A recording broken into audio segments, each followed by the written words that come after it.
This just in, Disney have just released dates for Star Wars Episode 9, Indiana Jones, The Lion King, and Frozen 2. We'll get into it next.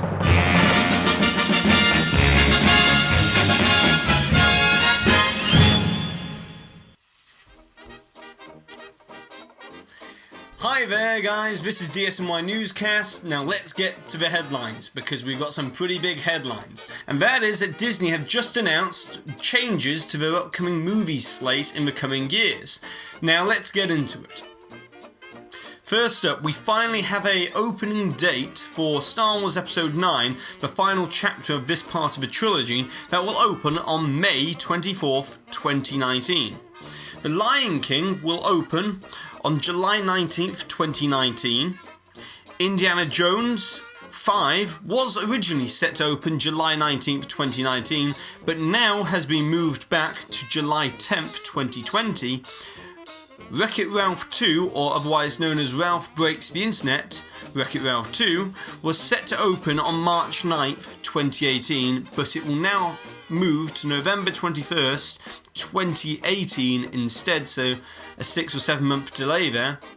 A Wrinkle in Time, which is a live action movie directed by Ava DuVernay, was set to open on April 6th, 2018, but will now move on to the time slot of Wreck-It Ralph, which was March 9th, 2018.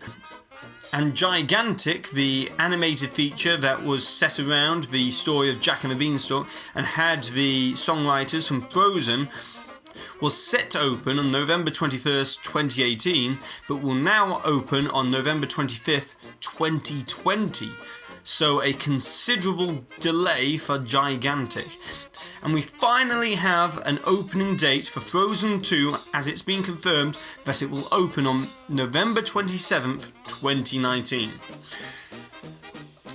So, none of us were expecting any of that today, as Disney often save all of their movie slate, date changes for something like D23 Expo, which happens once every 2 years.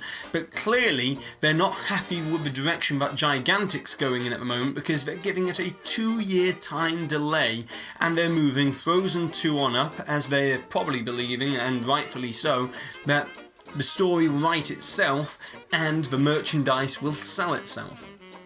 Now on over to Disneyland. Now, not often this happens, but someone by the name of Jeffrey Milstein, who is a photographer from New York City, has been able to take incredibly high-resolution photos of Disneyland Park and Disney California Adventure.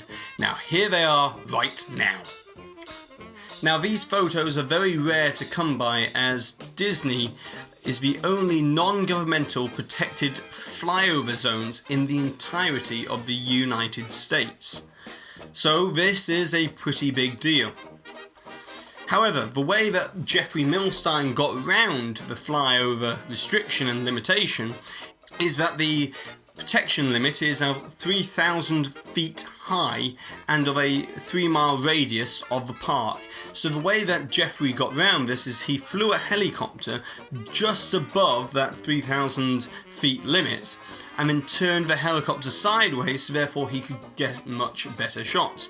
And the proof is right there. These are incredible, rare shots that we don't usually see of Disney parks at dusk. And lastly, Disney Research Labs have released new footage that they are developing technology that will allow for real-time mapping and projecting of overlays onto people's faces. Okay, so the videos that they show here are a little bit creepy, but the technology behind it is pretty astounding and have many real case uses within Disney parks.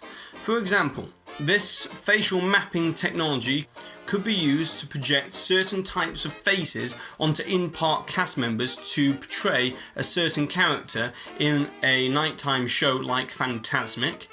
They could be used as the overlay technology that we've previously seen used in Frozen Ever After over at Epcot on the new audio animatronics, or it could just be that Disney are developing a way so therefore they can project certain faces onto your own face as a guest for the end sequence of a ride like Haunted Mansion. And that's it for today. I hope you've really enjoyed this video. If you have, please go ahead and subscribe, so therefore you'll see all our content and hit that notification icon. It's a big deal, you gotta hit that notification icon, so therefore you get a notification every single time that we post an update. Not just that, like, comment, subscribe and share this video. Tell a friend about DSNY Newscast, as we're only just starting out. And I've been Jack, you've been you, and I'll see you real soon.